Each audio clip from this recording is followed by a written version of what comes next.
ગુજરાત કોંગ્રેસના દિગ્ગજ નેતા શક્તિસિંહ ગોહિલના સગા ભત્રીજાથી પોતાની પત્નીને ગોળી વાગતા પત્નીનું મૃત્યુ બાદ આ ભત્રીજાએ પોતાની જાતને જ ગોળી મારીને આપઘાત કર્યો છે। આ ઘટના મીડિયા માધ્યમો દ્વારા આખા ગુજરાતમાં ચર્ચાનો વિષય બની છે અને દુર્ભાગ્યની વાત એ છે કે પોલીસ તપાસ થાય એ પહેલાં મીડિયા ટ્રાયલ ચાલુ થઈ જાય છે। પૂર્ણ વિગતોની જાણકારી વગર સ્ટોરીની ભૂખમાં આ મીડિયા માધ્યમો મન ફાવે તેમ ખબરો ચલાવવા લાગી જાય છે। કોઈ જણાવે છે કે આ ઘટના આંતરિક ઝઘડામાં બની છે। સાચું કારણ શું છે એ વિશે વિગતે ચર્ચા કરીએ। નમસ્કાર, ક્રાંતિમાર્ગથી હું વિમિત કુમાર। સાથીઓ, અમદાવાદના જજીસ બંગલો રોડ ઉપર આવેલા NRI ટાવરમાં 21 જાન્યુઆરીએ મોડી રાત્રે કોંગ્રેસના નેતા શક્તિસિંહ ગોહિલના સગા ભત્રીજા અને ક્લાસ 1 અધિકારી યશરાજસિંહ દુર્ગેશસિંહ ગોહિલ એ રિવોલ્વર ફેરવતા હતા એ સમયે અકસ્માતે પત્ની રાજેશ્વરી ગોહિલના ગળામાં ગોળી વાગી ગઈ હતી। ગોળી વાગવાની ઘટના બનતા તરત જ તેમણે એટલે કે એમના પતિએ 108ને ફોન કર્યો હતો। 108ની ટીમ ત્યાં ચેક કર્યું ત્યારે ખબર પડી કે એમની પત્નીનું તો મૃત્યુ થઈ ગયું છે। આ સમાચાર મળતા જ એમણે આઘાત લાગ્યો અને પોતાની જાતને ગોળી ધરબી દીધીને આત્મહત્યા કરી લીધી।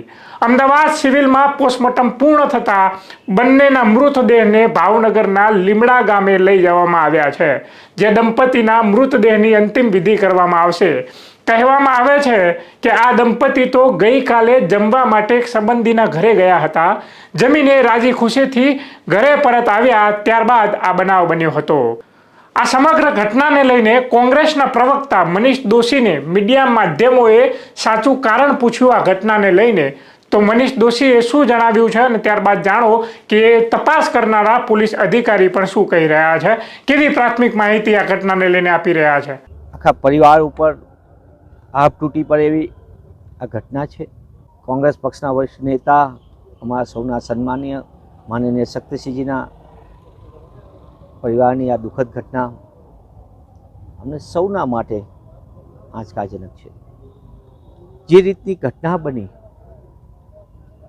યુવાન માનનીય શક્તિસિંહજીના ભત્રીજા ભાઈ યશરાજ પોતે તાજેતરમાં જ મેરીટાઈમ બોર્ડની ડિપાર્ટમેન્ટની એક્ઝામ પાસ કરીને એમને હમણાં જ બઢતી મેળવી અધિકારી તરીકે। યુવાન મહેનત કરતા, તે પોતે UPSCની પણ તૈયારી કરતા હતા અને એકદમ સુખી પરિવાર, આનંદિત પરિવાર।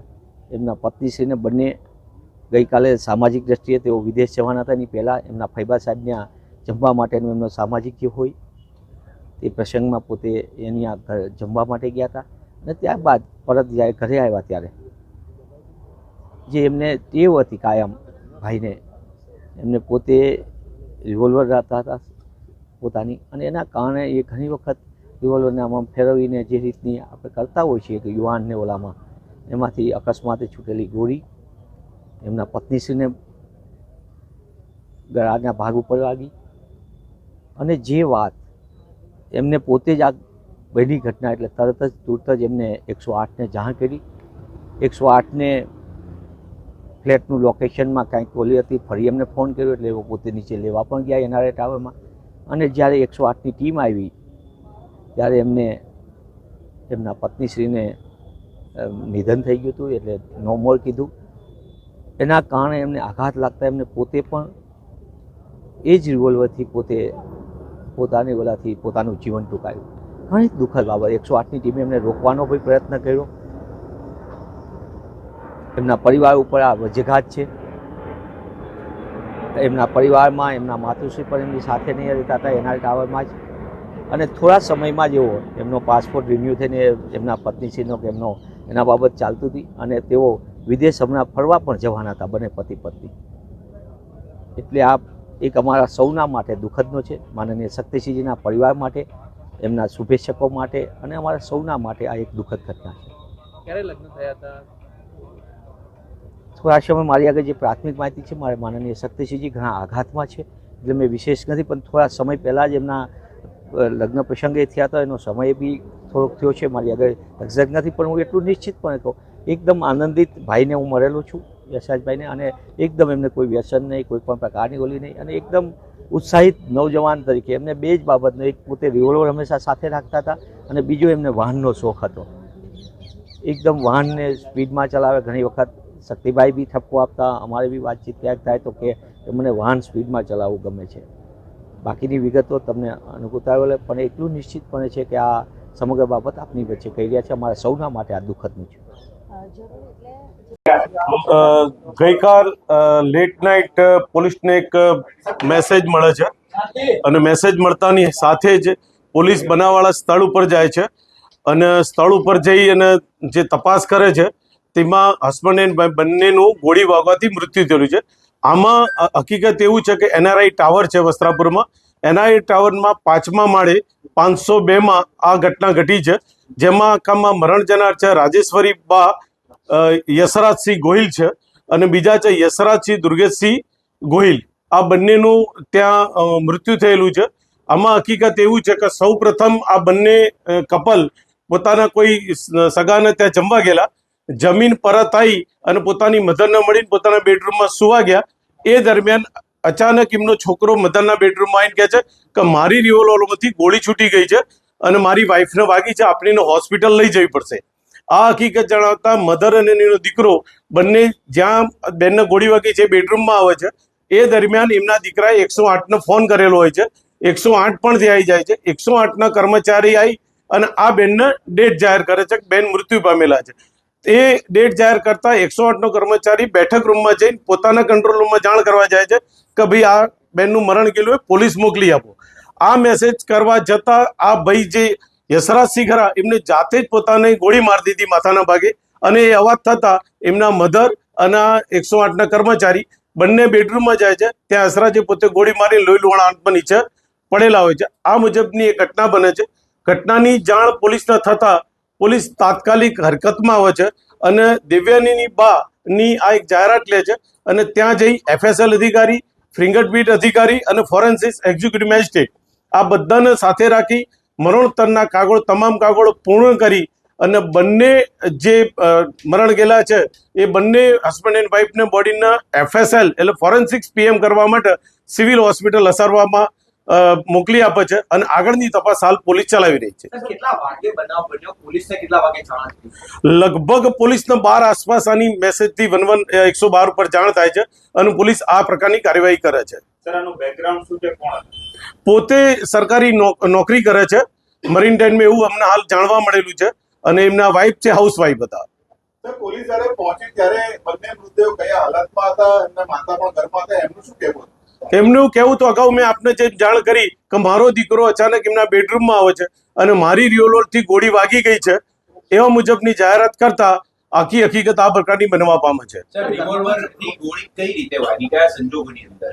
હવે એ તપાસનો વિષય છે કે રિવોલ્વરમાંથી એમની મધર એવું કહે છે કે મારા દીકરાએ મને જાણ કરી કે રિવોલ્વરમાંથી ગોળી છૂટી ગઈ છે અને મારી વાઈફને વાગી છે અને એને હોસ્પિટલ લઈ જવી પડશે. એટલે 108ને પણ જાણ કરે છે અને 108 આવે છે. મીનવાઇલ પોતે પણ ગોળી મારી અને પોતાનું જીવન ટૂંકાવી દે છે. સાહેબ આ હત્યા છે કે આત્મહત્યા, એ પોલીસને કઈ રીતે તપાસ આખી કરવામાં આવશે, કઈ રીતે બહાર આવી શકે? આ હકીકતની જાણવા સારું જ અમે FNCs PM માટે ફોરેન્સિક PM માટે લઈ ગયા છીએ ડેડ બોડીને અને PM નોટ આવ્યા પછી આગળની હકીકત ઉજાગર થશે કે ગોળી કેવી રીતે વાગી હતી, કેટલી ઊંડી વાગી છે, કેવા એંગલથી વાગી છે. આ બધા જ પ્રશ્નોનો જવાબ PM નોટ આવ્યા પછી આપણને મળશે.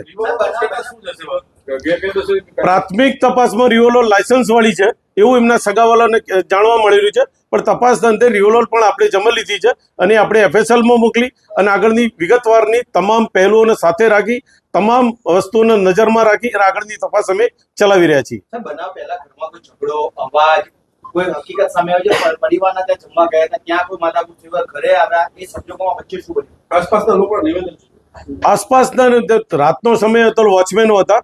બંને વોચમેન એને પૂછતા કે લોકો આયા છે, એ લોકો પછી આવીને ફરતી પાછા જ્યુસ પીધો છે.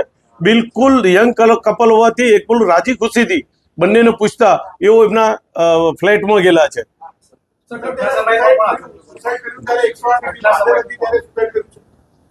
ઘટના બની ત્યારે એમના મધર હાજર હતા. જે રૂમમાં ઘટના બની ત્યાં તો હસબન્ડ એન્ડ વાઈફ બે એકલા જ હતા. બાજુના રૂમમાં એમના મધર સૂતા હતા અને મધરના દીકરાએ જઈને જાણ કરી યશરાજસિંહે કે મારી રિવોલ્વરમાંથી ગોળી છૂટી ગઈ છે ને એને વાગી છે ને આપણે હોસ્પિટલમાં લઈ જવાની છે. જ્યારે બીના બને છે, જ્યારે વારદાત ઘટે છે ત્યારે હસબન્ડ એન્ડ વાઈફ ને એની મધર બાજુના રૂમમાં હાજર હતા, બાકી બીજું કોઈ હાજર નહોતું. પોતાને ગોળી મારી ત્યારે 108 ની ટીમ હાજર હતી ને પોતાને ગોળી મારી યશપાલ? આમાં અગાઉ પણ હું આપને જણાવી ચૂક્યો છું કે 108 ના ઇન્ચાર્જ શ્રીએ બેનની ડેડ બોડી ચેક કરી એમને કીધું કે બેનનું મૃત્યુ થઈ ગયેલું છે અને પોતાના કંટ્રોલ રૂમમાં જાણ કરવા માટે 108 ના કર્મચારી બેઠક રૂમમાં જાય છે. જ્યારે બેઠક રૂમમાં જઈને પોતાના કંટ્રોલ રૂમમાં જાણ કરતા હોય છે તે દરમિયાન બેડરૂમમાંથી એક અવાજ આવે છે એટલે એમના મધર અને 108 નો કર્મચારી બેડરૂમમાં દોડીને જાય છે. તો અહીંયા યશરાજજી પોતે પોતાની જાતે પોતાના માથામાં ગોળી મારી અને આત્મહત્યાનો કરી લીધેલ છે. કુલ સર, કેટલા સર, એક- ફાયરિંગ થયું? કુલ કેટલા રાઉન્ડ ફાયરિંગ થયું? જે યુવતી હતી જે પરિણીતા તેને કઈ જગ્યાએ ગોળી વાગી હતી? બંને મૃત્યુ જનારના માથાના ભાગે ઈજા છે. જે બેનને પણ માથાના ભાગે ગોળી વાગેલી છે અને જે મરણ જનાર છે યશરાજસિંહને પણ માથાના ભાગે ગોળી વાગી છે. જે પરિણીતા છે એના માથાના ભાગે, પણ માથાના ભાગે કઈ બાજુ? બાજુના ભાગે છે, લમડાના ભાગે, કપાળ? પાછળના ભાગે અને એકચ્યુઅલી સ્પોટ તો જ્યારે એમનું થશે ફોરેન્સિક પીએમ ત્યારે આપણને પરફેક્ટ પીએમ નોટ આયાથી જ બધું ખબર પડી જશે માથાના ભાગે કઈ જગ્યા પણ હાલ પ્રાથમિક દ્રષ્ટિને પાછળના ભાગે ગોળી વાગી. સાહેબ, તમારી પોલીસની જે પ્રાથમિક તપાસ છે એ તપાસની અંદર કોઈના નિવેદન નહીં, પરંતુ પોલીસની તપાસમાં શું લાગી રહ્યું છે?